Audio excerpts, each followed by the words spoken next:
Hey everyone, this is Sarabjot Kaur and you're watching Eleganza. Everyone is keen to learn English and why not? When you are good at English, you can easily get a nice job. You can impressively speak to your friends, your family, your colleagues. This language enables you to communicate easily with your fellow global citizens and makes you confident as well. So when we are talking about how to learn English, how to speak fluently, the first and foremost thing which comes in everybody's mind is vocabulary. Hence, I am beginning with a vocab session which consists of 8 episodes. Each video will be published on every Sunday at 12 p.m. At the end of each video, there will be a short quiz to check your knowledge as well. So don't skip any video and build your vocabulary strong. In today's session, we're going to talk about a person's behavior. We often tag a person with a word which describes him in terms of his behavior.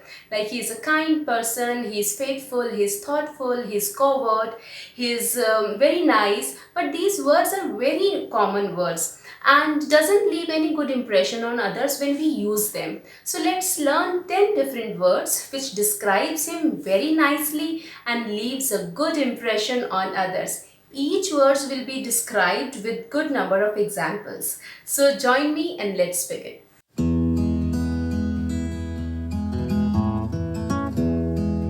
So our first word is assertive. Assertive. There are few people who are very confident in terms of keeping their thoughts in front of others, but without being aggressive. These people can give an opinion, they can disagree on some point respectfully. They can even speak up for someone else. Those people are assertive, means being confident.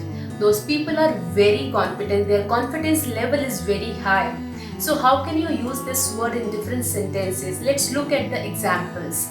Women have become more assertive in past decades. And sometimes you should be assertive and spell out how you feel. I love watching cartoons and I really like Mr. Bean. The way he expresses his feelings without uttering a single word is marvelous. He never takes things seriously. He never minds what people think about him. He is a happy-go-lucky person. Yes, this is our second word, happy-go-lucky. Means not worrying what might happen in the world. These kind of people always live a happy life. Now, how can you use this word in different sentences? Now, for example, he is a big happy-go-lucky person, ever smiling and pleasant. And some people are happy-go-lucky, carefree and relaxed. Now, our third word is docile. Docile. This refers to those who are very quiet. They never create trouble to anyone. They are easily managed. They are very submissive. Like for example, he was docile and obedient. Kangaroos are not as docile as they look. So I'm really having craving of eating some sweets. Let's have some chocolates. Let's have it. Oh no, someone has eaten my chocolate. Someone has stolen it. Not a single chocolate is left. It's very bad. Very, very bad. I'm so unhappy about it. Did you notice my behavior? I was so unhappy. I behaved like a old grumpy man who is always unhappy about things around him. So the next word, our fourth word is grumpy. The grumpy means who tends to be in a bad mood. Now look at the examples. How can we use this in the different sentences? She is very grumpy with her toothache. I was a bit grumpy when I missed my flight. Now our next word, our fifth word is argumentative. You must have noticed some news channels showing politicians' views on some topic and they always intersect each other and never come on one point. This is argumentative behavior when people find fault in each other and don't agree on one thing. So how can you use this in different sentences? For example, what an argumentative person you are. You will not be able to take any decision with this argumentative behavior. Even you can form your own sentences with these words yourself and you can share those sentences in the comment section below. Now our sixth word is fickle. Sometimes your friend suddenly decides that she doesn't like you and then the next week she wants to hang out with you. That means she is being fickle. That means she is changing her mind frequently.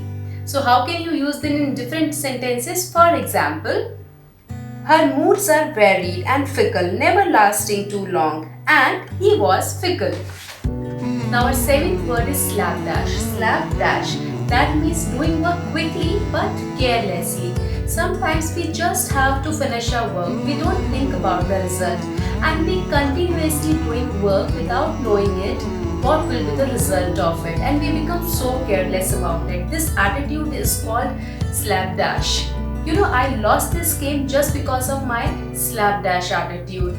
I arranged all the blocks without knowing, and there were no support at all, and I lost this game. Some more examples of slapdash are: after the first plumber did a slapdash job, we had to call a repairman. If you continue to take a slapdash approach when completing your test, you will fail the class. Oh, I'm really missing those happening parties, especially my friend who always used to make others happy. She's very witty. This is our next word, witty.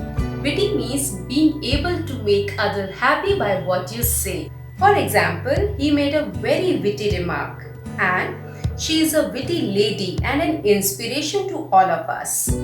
Sometimes we become so choosy that we don't want to try anything new. When I was a young girl, I always preferred to be surrounded with a pink color. I was so fussy about colors. So the next word is fussy. That means liking only certain things. So these kind of people, the fussy people, rarely shift to something new. So other examples of fussy are: he is so fussy about the house. Everything has to be absolutely perfect. And she is so fussy about her food. Now our last word is impulsive. Sometimes you show behavior in which you do things without any planning and without considering the effect you may have. This kind of behavior is known as impulsive behavior. For example, he was so impulsive in his class. She made an impulsive decision to quit her job. Now this is the time for the quiz. Try attempting all the questions based on this video. The correct answers will be shared by me in my next video scheduled on next Sunday at 12 pm. Don't skip any videos for better learning. Try making your own sentences on these words and keep learning, keep using these words in your daily routine life. If you have still not subscribed to my channel, do it right now. And the bell icon is very important to get the personal notification. Do like my video and share with your family and friends. Stay safe, take care.